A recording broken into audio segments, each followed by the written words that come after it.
Նոյեմբերի 18-ին հաջորդած ժամանակահատվածում 5-ից ավել միջնորդություն ենք ներկայացրել, որ քննչականը կատարի այն գործողությունները, որը եկել էր եւ դատավոր Դադոյանին խնդրում էր, որ իրեն ժամանակ տան, որ կատարի։ Գիտեք ինչ է պատասխանել քննչական մարմինը։ Դնենք մի կողմ, որ հետին ամսաթվով թուղթ են գրում, ուշացումով ուղարկում են։ Իդեպ որոշ դեպքերում դա համարվում է փաստաթղթի կեղծում, քրեական օրենսգրքով նախատեսված, բայց հո դրա վերաուշադրություն չենք դարձնելու։ Չէ՞ որ Սամվել Կարապետյանի գործով զբաղվող քննիչները երևի թե ազգային ժողովի падգամավորներից ավելի բարձր անձեռմխելիության աստիճանում են։ Դրան ուշադրություն չդարձնենք։ Գիտեք քննիչը ինչ է պատասխանում։ Քննչական խմբի ղեկավար Սպարտակ Պողոսյանը մեր կողմից ներկայացրած միջնորդությանը, որ կատարեք այն գործողությունները, որոնք դատարանից խնդրել եք։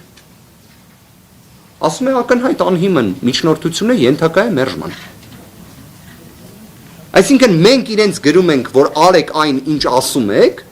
ասում են ակնհայտ անհիմն միջնորդությունը ենթակա է մերժման։ 53 քննիչներ, 177 օր տևող կալանք, տոտալ անգործություն։ Պատկերացրեք, գործընկերներ, օրինակ, գալիս եմ ձեզ, խնդրում եմ, ասում եմ, կտակ ինձ ժամանակ, որ գնամ մի հատ թուղթ բերեմ, ձեզ փոխանցեմ։ Դուք ասում եք շատ լավ։ Հետո տեսնում եք, ես չեմ գնում, ստեղ նստած եմ նույն ձև։ Ասում եք, կներեք, Արամ ջան, կգնաք այդ թուղթը բերեք, որը ուզում էիք մեզանից եւ խնդրեցիք, որ 5 րոպե սպասենք։ Ասեմ, ես ինչ ակնհայտ անհիմն պահանջներ եք ներկայացնում, այն ենթակա է մերժման։ Չեք ասի ինչ ես անում։ Կամ ես ինչ է։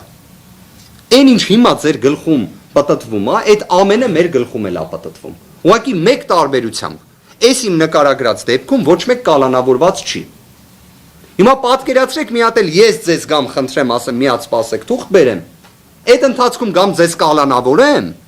հետո դուք ասեք լավ, հարգելիս, կալանավորեցիք, բայց այդ թուղթը ինչ եղավ, ասում ես ինչ ակնհայտ անհիմն միջնորդություններ եք ներկայացնում։ Սամվել Կարապետյանին մեղսագրվող արարքները իրականության, օբյեկտիվության, աբսուրդի հետ էլ նույնիսկ կապ չունեն, հասկանում եք, այսինքն սա վեր է աբսուրդից։ Հետևաբար, ամփոփելով նաև այս հատվածի վերաբերյալ խոսքս, կարող եմ ասել, որ այո,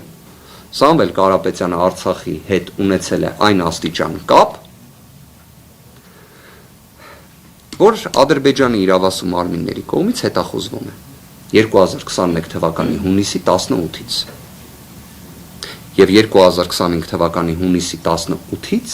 գտնվում է Հայաստանի Հանրապետության բանտում։ Որևէ այլ մի ձևով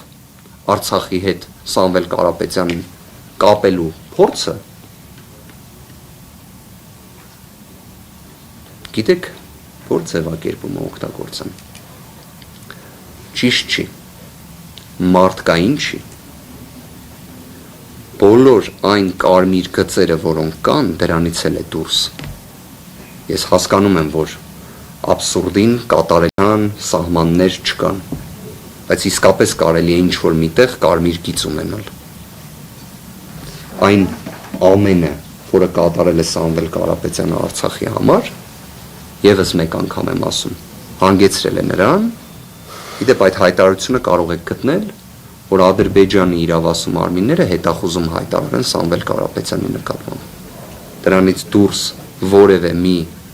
գործողությունները մարդկային էլ չեն, չգիտեմ ինչ են։